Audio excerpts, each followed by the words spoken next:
This story has been told and retold so many times by now that, outside of deliberately making stuff up, I can't see how someone could make it feel new to the audience, except maybe if said audience is ignorant of the subject matter and rather attracted by the charming skills of the storyteller more than by any actual desire for factual substance.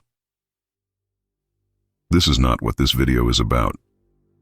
So, sorry for the disappointment, Sandra, but no cheesy murder porn for you tonight.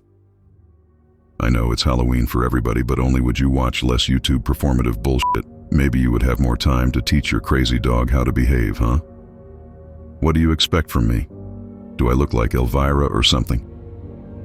And why not picking out the tissues of between the cushions while you're at it? Yeah, of course they are not yours. Okay, this video is not for you, so what? Do you think I get up hungover every f***ing morning just to make you feel better about your crumbling by displaying some freaks to your dumb face, just so you can think, well, at least I'm not as fucked up as this guy, because, ha ha ha. Let's be honest, Sandra. You are. Oh, really? And what about those Apple videos that you're watching all the time, huh? Yeah, I know about the Apple videos, so you give me an effing break, would you please? Yeah, exactly what I thought. So now you piss off. It's not like we needed tourists around here. I'm serious. You get the fuck out. I'm waiting.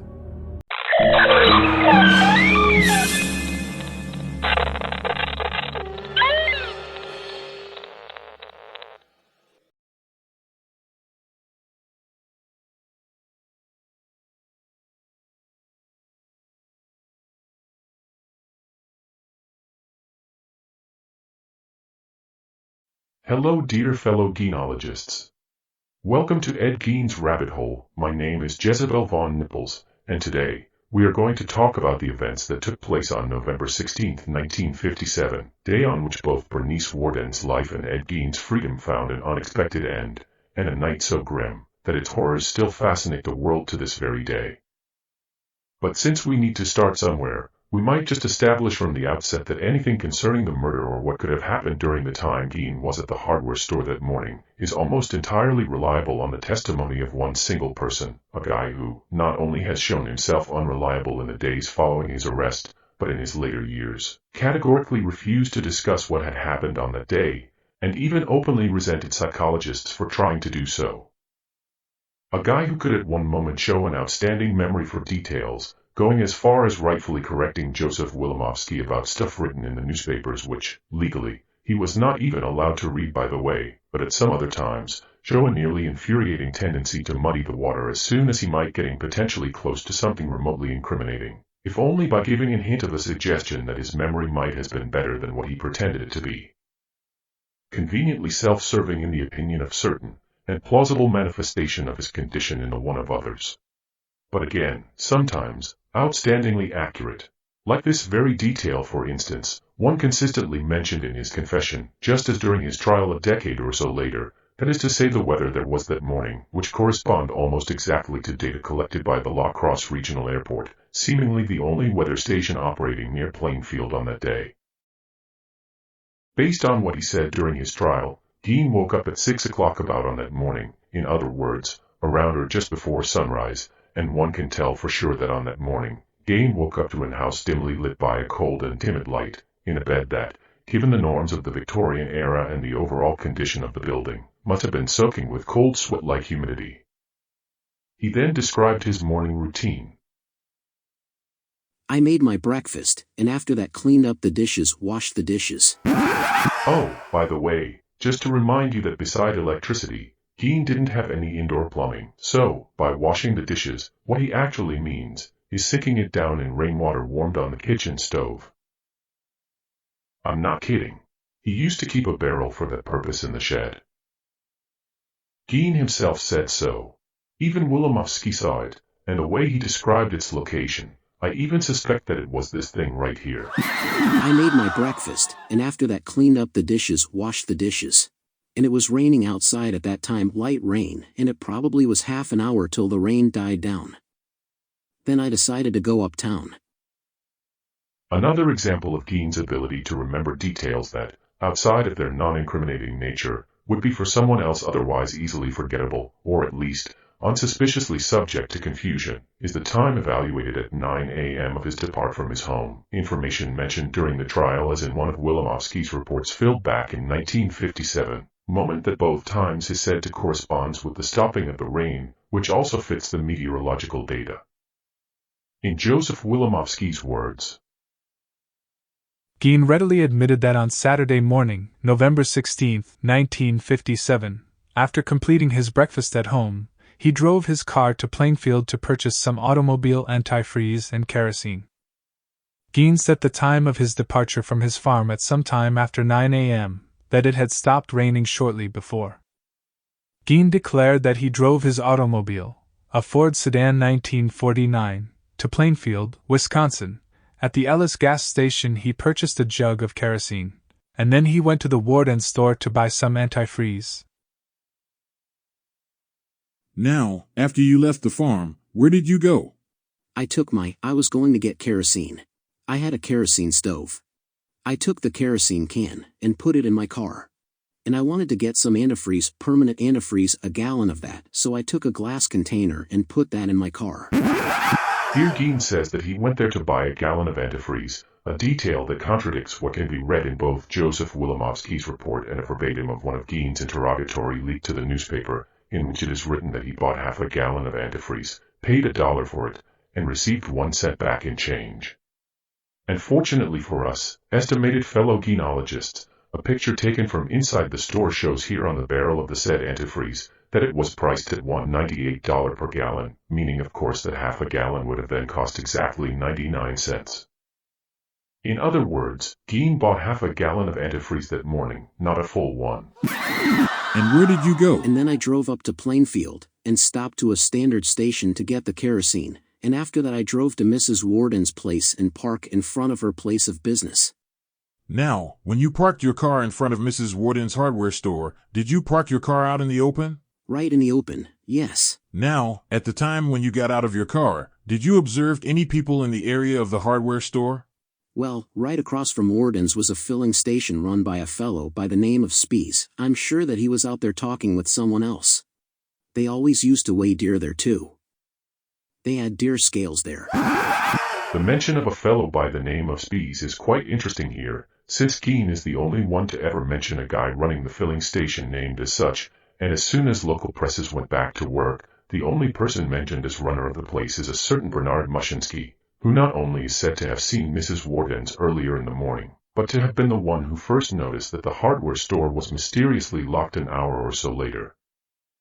Otherwise, the only individual related to Gein's case by the name of Spies would be a certain Arden Spies, Marshal of Red Granite, sitting next to Gein in Chase's car when he was arrested, and even among the pallbearers at Mrs. Worden's funeral, but one might rightfully say that despite possibly being at the source at some type of name confusion, it would happen to be a whole different story. Did you observe any people in the area of the hardware store?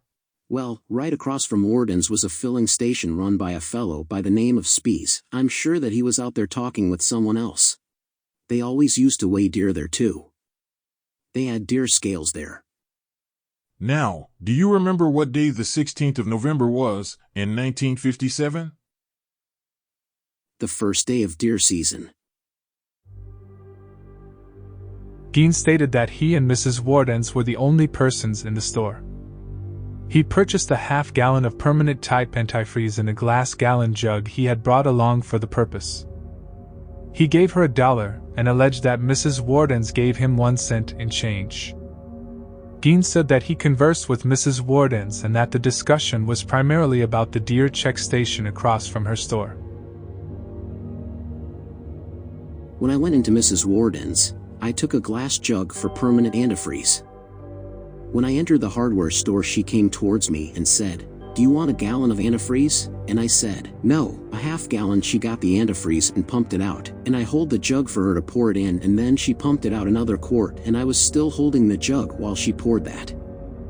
Then I paid her with a $1 bill. She gave me back 1 cent because it was 99 cents. After you put this glass container with the antifreeze in your automobile, what, if anything, did you do then? And then I went back in because I thought that I wanted to trade my Marlin rifle for one that Mrs. Warden's had in her store. So, I went back in and asked Mrs. Warden's if I could look the rifle over. She walked up to where the rifles were, and I was standing. We were side by side. I asked her if I could see that rifle, and she said sure. It's my favorite type of rifle. Gein claimed that the last recollection he had was that Mrs. Warden's was standing and facing close to one of the front windows looking out towards the deer check station, and that he was standing many feet to the rear of Mrs. Warden's. That from that point on he had a blackout. She glanced out of the window towards the filling station across the street and said, "They are checking deer there." Then she looked toward the west, out of the west and north windows, and said, "There are more people uptown than I thought there would be." She was looking out the window at her son-in-law's Chevrolet, new Chevrolet, Where was that? parked over by the Gamble store. Could you see that from inside the store? Yes. And how did you know that was her son-in-law's new Chevrolet? She said so. She said, "I see Bud has a new car. I do not like the Chevrolet." What did you say? I didn't say anything. She might have said something about opening of the season. She might have said that. And what happened then? So I reached in and removed it from under the chain that was in front of the rifle. Where was this gun rack or rifle rack located in the Warden store, if you remember? It was on the east side of the main room. I see. What did you do after you removed this one rifle from the rifle rack? I asked her if it would handle all of the .22 calibers, and she said yes. And then what did you do? And then I remember that I had been hunting squirrels the day before, red squirrels, and I felt in my pocket, and there were 1 or 2 shells. I couldn't say now. Will you tell the court whether or not you put those shells in your pocket that morning before you left home, or whether or not they were in your pocket? They were in my pocket from the day before. So I took this .22 short and put it in the magazine. I put the .22 short shell in here, and slid this down.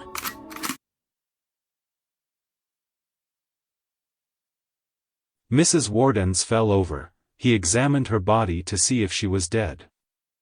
He experienced himself terrified. He described himself to me as like an animal caged in a room running about not knowing what to do. He then described himself as dragging her body out to a truck which was apparently not his, putting the body in the truck, and being puzzled. And he talked a great deal about this, being puzzled, about the fact there was no key, but he was able somehow to start it. My memory was a little vague, but I do remember dragging her across the floor. I remember loading her body in the truck, then I drove the truck out on the East Road at the intersection where 51 and 73 separate east of Plainfield. I drove the truck up in the pines trees. Gein came in from the south with a pickup truck with a body in it, and there were bushes around here. He unloaded the body in the bushes and then drove the pickup truck into the pine plantation to hide it. Gein walked back to Plainfield and picked up his car, came back out and loaded the body into the trunk of his car, and went from here out to his farm with it. The suspect Gein alleged his first recollection was driving home in his car, and that later that afternoon he worked on his truck. That in the later afternoon he went to the Lester Hill farm and had supper consisting of 1 pork chop, some macaroni, a cookie and coffee. He explained he had gone to the hills to install a battery for them. As he drove away, Gein came barreling down the road in his maroon Ford. He usually drives so slow you could almost run faster, says Elmo Yuk, farmer and sawmill owner who has been using Gein on and off as a handyman for the last 10 years. For some reason he was driving very fast, but he stuck his hand out the window and waved. That was 11 a.m.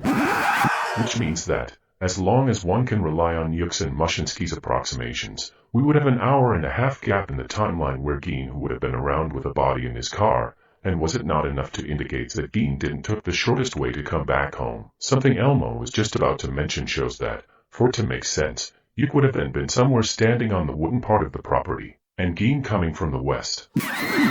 3 hours later Yuk dropped to see Gein.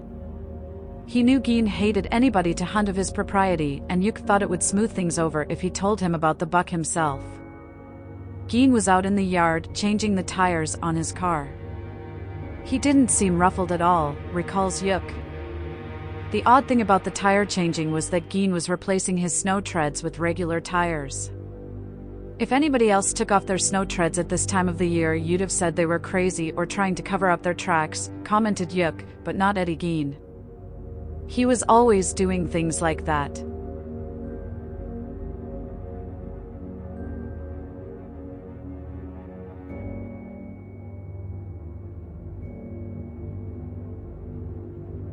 After he finished changing tires, he went back into the house where he busied himself for a couple hours until he was again interrupted.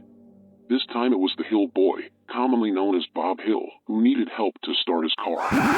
Between the visit of Elmo evaluated at around 2 p.m. and the one of Bob Hill at approximately 5, Gein mentions in his confession the visit of a certain Milton Johnson, his closest neighbor to the east, as well as someone nicknamed the Tibbetts boy, apparently referring to Fred Tibbetts, another of his neighbors who, like Milton Johnson, probably knew Gein since childhood. Lester Hill, Robert's father, wanted Gein to go to the 7 miles into Plainfield and get an automobile battery for him. "Why sure," Gein said, "as soon as I wash up." He said he'd been dressing a deer.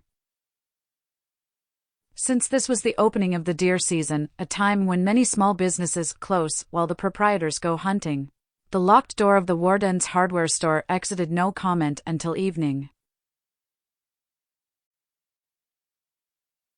It was uncommon for her to close the store while she went on an errand, but it was most unusual for the store to be closed for any length of time, especially on the opening day of deer hunting. Mrs. Worden's son, Frank, arrived at the filling station across the street to inquire at a big buck contest, and Muschinski asked him whether his mother had gone hunting. Worden said she had not and became concerned. He went home for his key to the store. When the store was open, blood was found splashed on the floor, and the R.C. Allen cash register and a red Chevrolet pickup truck, usually parked inside the rear of the building, were missing. Wardens, in great excitement, called the then 32-years-old Sheriff Arthur Elmer Schley at Wautoma, 15 miles away, and over the phone blurted murder. At 5:30 p.m., Chief Deputy Arnold Fritz was at home reading the newspaper when his phone rang. It was Sheriff Schley in great agitation. "Come quick. We have a murder in Plainfield." The two officers started out. Schley, who had been sheriff just 6 weeks, was upset and told Fritz, "I don't know anything about it. I want out, you to take over." Quick Fritz went to the public phone and called Leon Specs Murdy at Wild Rose. He too had been deer hunting. Murdy quickly drove to Plainfield and joined the other two officers. At 6:15 p.m., Captain Lloyd Shefforster received a call from Sheriff Bartle of Green Lake saying that there was an apparent murder, kidnapping, and robbery at Plainfield. He started out with red lights flashing and siren blasting because of the heavy deer hunting traffic. On the way, he heard more details on the radio and a statewide call to look for a red Chevrolet pickup truck with the name Warden's Hardware on it. At 6:30 p.m., Dan Chase left the restaurant at Hancock. He went 10 to 8 on his radio and heard Deputy Fritz say, "Get your ass up to Plainfield. There has been a murder." About that time, Alan Wilimowski received a call from Charles Wilson, head of the crime lab in Madison. Wilimowski, too, started out for Plainfield, picking up fellow staff members Jim Halligan and Jan Beck with the crime lab's mobile field unit. Schley and Fritz, meanwhile, had asked Wardens if he suspected anyone. Frank recalled that Gein had been in the store several times during the past week and had declared Friday night he would return Saturday morning to buy a gallon of antifreeze. A sales slip for a gallon of antifreeze was the last item Mrs. Wardens wrote Saturday morning before she disappeared.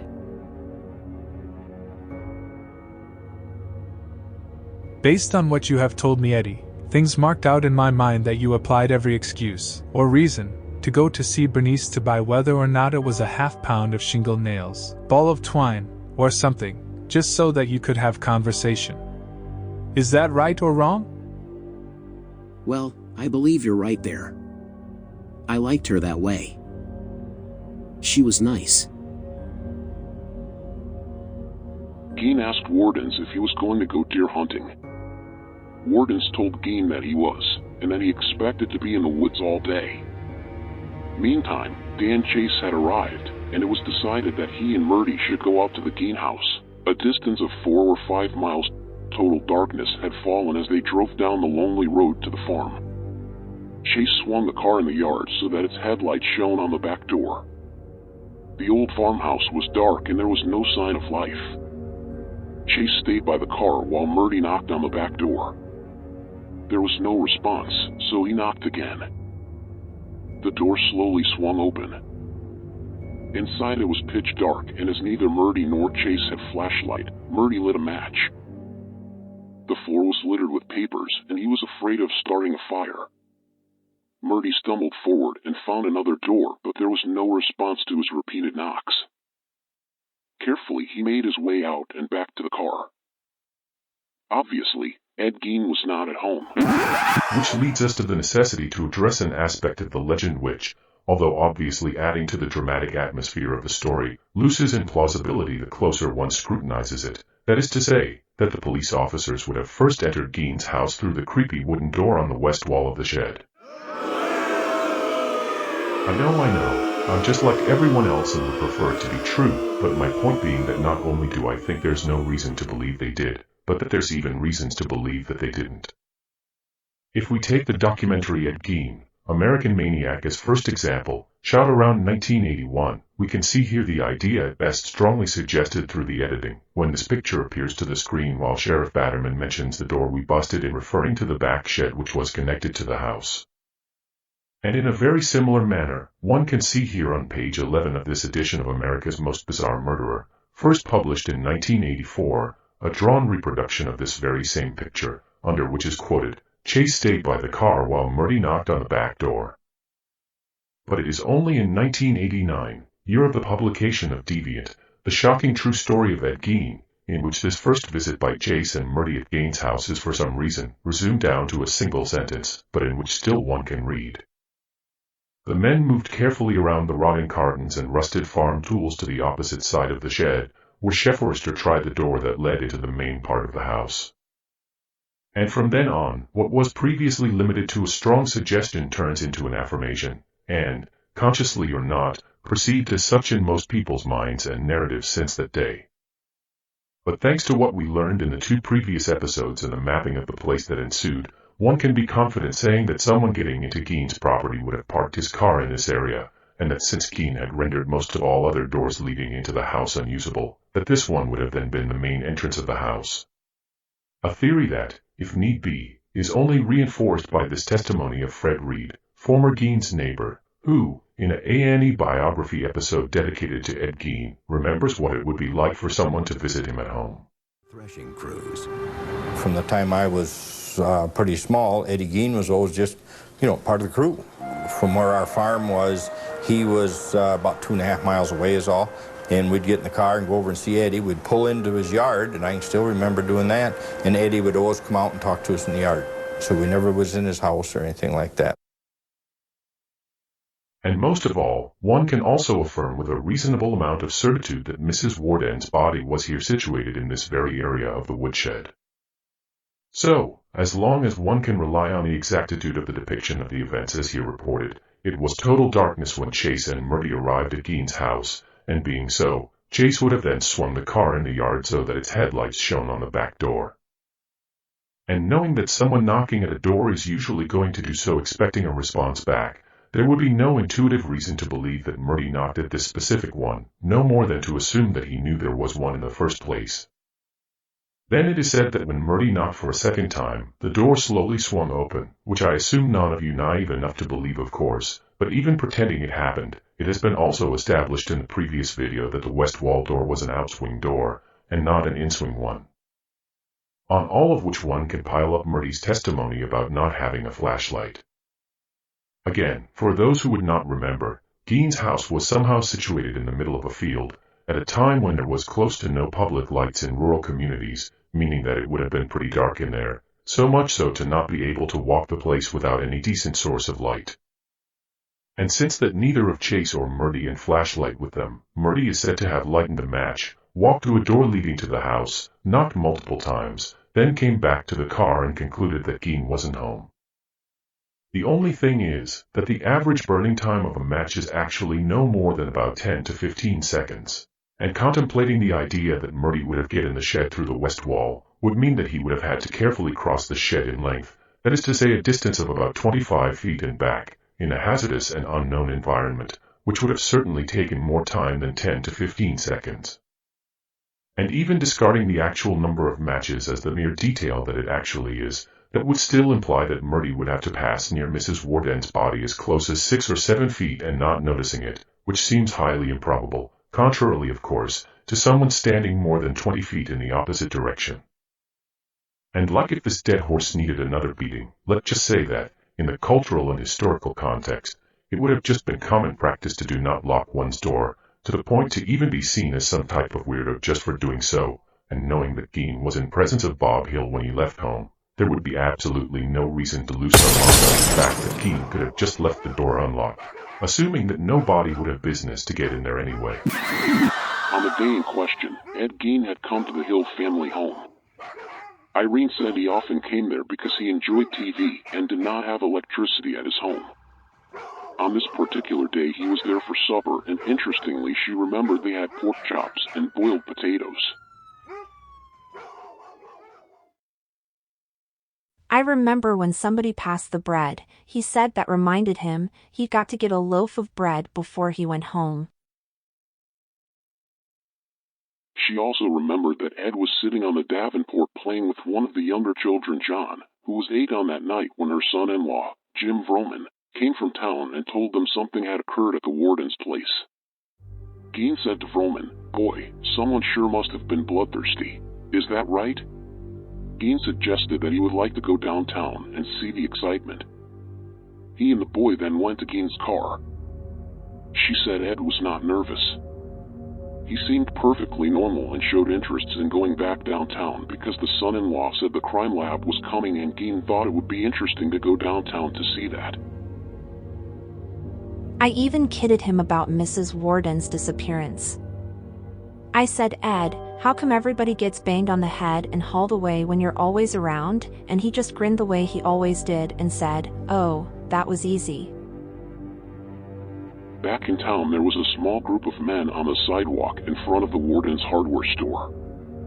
The sirens and red lights of the arriving squad cars increased the excitement, and a large crowd gathered. It was decided that Gein should be found, if possible. Since Dan Chase knew Gein, he was sent to look for him. Chase, being an officer of the old school, never questioned the fact that he was being sent alone, at night, to pick up a probable murderer. After Chase left, Fritz decided that Chase should not go alone. A radio call reached him, and he returned so that Deputy Arden Pokespees could go with him. The two officers started out and Chase said, "Let's go out to the Hill store because Eddie goes there a lot and does his grocery shopping." I stopped at the little store owned by the Hills. Mrs. Hill was in, and I asked her if she knew the whereabouts of Eddie Gein. She said he was to her place for supper, and his car was still there. I thanked her and walked out and drove over there, and I could see Ed's car still parked. I saw Eddie Gein sitting in the car.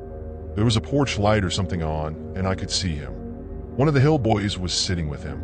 I walked up to the car and said, "Eddie, I would like to talk to you."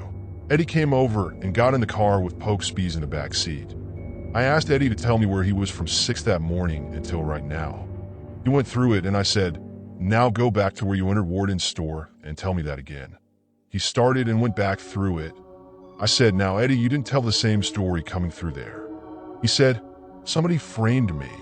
I said, "Framed you for what?" Well, he said, "Mrs. Worden."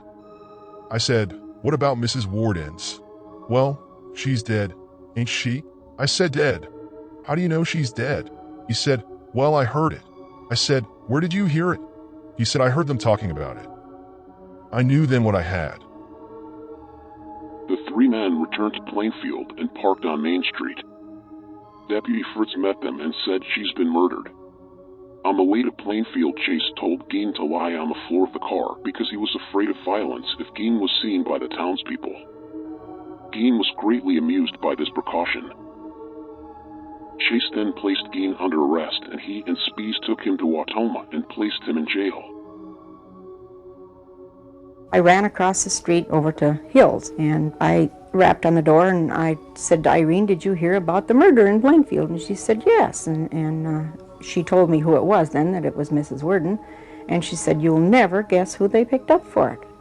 And I said, "Well, no, who?" And she said, "Well, Eddie Gein." And we both kind of laughed because we knew we wouldn't hurt a fly. Meanwhile, Captain Shefforster, Green Lake County Sheriff, and Sheriff Schley had decided to look for Gein. As they started out, they received a radio message from Chase that he had the suspect, Gein, in custody. Schley and Shefforster decided to drive out to the Gein home instead and look around. Shefforster gave this account of what occurred when they arrived at the farm. It was 8 p.m. We tried the doors. They were all locked, but the door leading into a woodshed attached to the house didn't seem to be latched too tight. I put my foot against it and pushed, and the door came open. Knowing Gein had no electricity, we took our flashlights and went in. As I tried to open the door going from the woodshed into the house, Sheriff Schley looked around a portion of the woodshed. I heard him cry out, "My God, here she is." I went over to where he was and saw a woman's nude, headless body hanging from the rafters by her ankles. Both men immediately ran out, and Sheriff Schley became violently ill. Shefforster radioed Deputy Fritz that Mrs. Worden's body had been found and that all cars should come to the Gein farm. Some of you might have noticed here the absence of a certain detail that, again, despite being undeniably effective for dramatic purposes, is more than likely to never have happened, and that is to say, that the sheriff would have discovered Mrs. Worden's body by bumping into it with his shoulder. Oh nein, ein schauderndes Gefühl, das ich überhaupt nicht mag. As just mentioned previously, one can see that in the first book ever written on Gein's case, this very detail wasn't part of the legend yet, and the reason for this is actually quite simple. It is because it's made up and just couldn't have happened. Think about it. What was there under Mrs. Worden's body again? Exactly, the pit. In other words, a section of the floor about 3 feet down to the ground, meaning of course that the sheriff would have felt down to the said ground before bumping his shoulder into anything. So, where were we again? Oh yeah, that's right. The sheriff puking like a little girl just because he saw the upside-down eviscerated body of someone he knew on his first murder case ever. Kids these days with their image books and their noise music, no wonder why they all end up being fags. We then went back in and found that Mrs. Worden's had been completely dressed out like a deer with her head cut off at the shoulders. Gein had slit the skin on the back of her ankles and inserted a wooden rod, 3.5 feet long, about 4 inches in diameter, and sharpened to a point at both ends, through the cut tendons on the back of her ankles. Both hands were tied to her side with binder twine. The center of the rod was attached to a pulley on a block and tackle. The body was pulled up so the feet were near the ceiling. We noticed that there was just a few drops of watery blood beneath the body on the dirt floor, and not finding the head or intestines. We thought possibly the body had been butchered at another location. As we went into the house, we found it to be in a terrible state, completely littered from one end of the house to the other with bones, barrels of junk, stacks of clothes, papers, and so forth. We went upstairs, which was less littered than the rest of the house, and in a box on the floor found a human skull. Alan Wilimowski, of the State Crime Lab, entered the scene at this point and gives this account of his observations. I was directed to a solid wooden door that was painted white, with no windows. The door later was identified to me as being the door which entered into a so-called summer kitchen area. I had a lantern. I opened this door and I flashed the light into this darkened room. There was no light inside the room. My first impression was some degree of shock. I momentarily stepped back and without saying anything other than think to myself, what type of individual would do something like this? The body had been decapitated at shoulder level by a smooth circular cut which severed skin. All the soft structures and the intervertebral cartilage between the 6th and 7th cervical vertebrae had been cut with a sharp instrument. The body had been opened by a mean incision from the manubrium sterni and extending in the midline to the area just above the mons veneris. Here the cut circled around the external genitalia for the complete removal of the vulva, lower vagina, and the anus with the lowest portion of the rectum. To accomplish this, the symphysis pubis had been split and the pubic bones widely separated. The vulva and adjoining structures that had been removed were presented in a carton box together with preserved and dried other specimens of the same type. The empty body cavities were glistening and free from blood, appeared as if they had been washed. Well, Eddie, when you removed Bernice's head, did you snap the bone also? That I couldn't say. The whole thing is hazy. I don't even remember what kind of knife I had. Well, Eddie, Sheriff Schley tells me that you do have a recollection, and it's incorporated in your statement, of withdrawing the blood from Bernice. Well, do you recall, was the draining accomplished from her neck? You placed the bucket under her neck? Under the body. Or rather under the body. Did you have to prop the bucket up on a box or something? Or because, as you recall, the distance from her shoulders as she was suspended was, at least 5 feet, as I recall when I saw her, from the ground. It can't be. How tall is that room there? Well, when I stood in the pit, you know what I speak of, beneath the chain hoist down on the ground, I stepped down of the wooden floor down into this pit. Her shoulders were about in line with my chest, so that's what I was wondering, whether or not you placed the container on a box or just placed the container on the ground and let the blood drain from her from that distance into the bucket? Well, I really can't say. If you saw it, you're right, you know. It has to be right. Wilimowski was joined by Beck and Halligan from the crime lab. An electric generator was secured from Wood County so that photographs could be taken. Officers were going in and out of the house, many of them carrying grisly objects found therein. Considerable confusion ensued, and there was a general feeling of shock among these seasoned law officers. Basically, the search was illegal because the officers did not have a search warrant. As a matter of fact, no search warrant was ever obtained, and no effort was ever made to get one. Even though County Judge Boyd Clark was present at the Gein home and probably could have issued a search warrant on the spot. In defense of rural justice, I can only say that the shocking and macabre discoveries in the Gein home overcame the normal need for a legalistic approach. Chef Forster recounted. I had a feeling I never had before in my life because I had never seen anything like this. It was so horrible. We found skulls and masks. There were several of those skulls. We found a box that had women's organs in it, and I noticed one small was glided a gold color with a ribbon tied on it, I believe a red ribbon. We found leg bones and discovered the chair seats were made out of human skin. There was a knife handle made of bone and lampshades from skin, and there was a woman's torso from the shoulders cut down both sides to the waist, with her breast and everything completely tanned. It was stiff.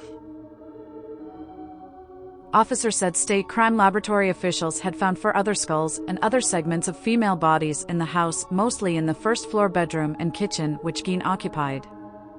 The rest of the house still neatly furnished in a period of 50 years ago. Neighbors said most of the house was a little used since Gein's mother died many years ago. Eddie, I assume, and I don't want to hurt your feelings, that as a result of my short visit at your home, that you sort of began to slip after your mother passed away, because you must admit that your house is not in the best order. That's right. I was wondering whether or not, as a result of the appearance of your home, whether or not there were many occasions when you lived or slept elsewhere. No. Deputy Fritz said that he was with Murdy when the latter found a Mauser pistol under Gein's pillow. This was later identified by Wilimowski as the weapon that killed Mary Hogan. Did you tell me anything last night when you and I were alone at the Madison Police Department waiting for the bed to be made up? Eddie, here you had mentioned something about Mary Hogan standing up at the table. Does that give you a clue? Who was standing next to Mary Hogan? That would be me. That was you. Did you do anything to Mary Hogan? Yes. See, I was standing next to her in a little bit, farther back. The way I remember, I got this. Oh. I know I took this gun. Do you remember what kind of gun? What kind of gun was it? Can you further identify it? I mean, a Mauser. I just took it out that way, and I still can't understand it. Why I shot her. Fritz described the search in the house. The house had a path through the middle so you could walk around from one room to another. It was dark and the only thing you could see was what you saw with the flashlight. Everything was a mess. We also found Mary Hogan's mask that night. That was found behind the kitchen door. I picked it up. I don't know what possessed me to do it. The kitchen door was ajar and behind that was one of these old horsehide robes that they used years ago in the buggy. It was full of dust and dirt. I picked it up and saw a paper bag there.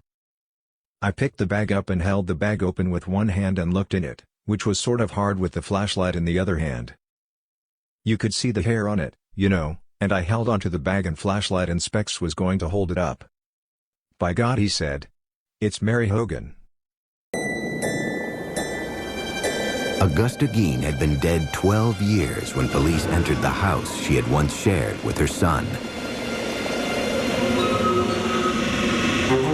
As they worked their way from room to room, searching for clues that might explain what would drive someone to commit such crimes, they came upon a doorway that had been boarded up. And by that time, of course, they had seen so many horrific things, they had no idea what they were going to discover behind the doors of this room. And when they broke it down, what they discovered was that it was a room that was kept in a state of perfect, pristine preservation.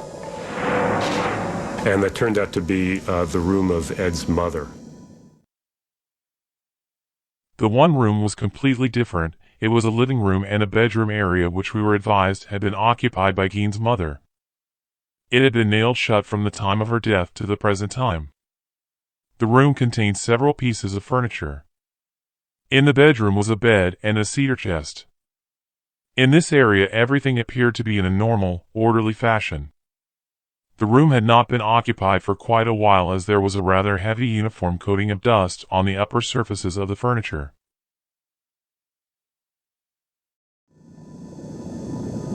The bed was made. There was a table, night table. I had a Bible on it. The room was very dusty, musty. The wallpaper was sort of a rose-tinted thing, but it was all kind of discolored. And that was his shrine to his mother. And that would be it for tonight, kids. In the next episode, we are going to discuss what is said to have been found in Gein's house, see if there is a method that could help us to sort the truth out of the lies concerning the said findings, and if we have any time left, I am going to show you in 2 simple steps how to properly eat an apple, so that someone can show to Sandra later. Because, no, Sandra, that is not how food get digested. Oh, and by the way, Happy Halloween.